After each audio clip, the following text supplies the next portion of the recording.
হযরত মুহাম্মদ সাল্লাল্লাহু আলাইহি সাল্লাম কে ছিলেন? হযরত মুহাম্মদ সাল্লাল্লাহু আলাইহি সাল্লাম সর্বশেষ নবী ছিলেন।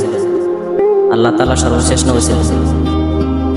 তিনি কবে এবং কোথায় জন্মগ্রহণ করেন?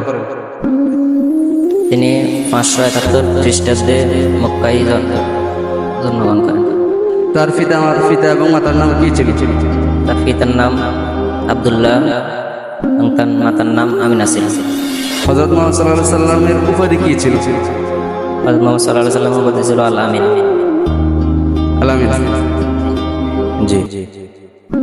মাশাআল্লাহ, অত্যন্ত সুন্দরভাবে উত্তর দিয়েছেন। তো আপনি পাচ্ছেন আমাদের আপনার জন্য এটা। وينشط ذاك السقيم العليم আপনি খুশি? وقد كان بالسحم আপনার জন্য এটা।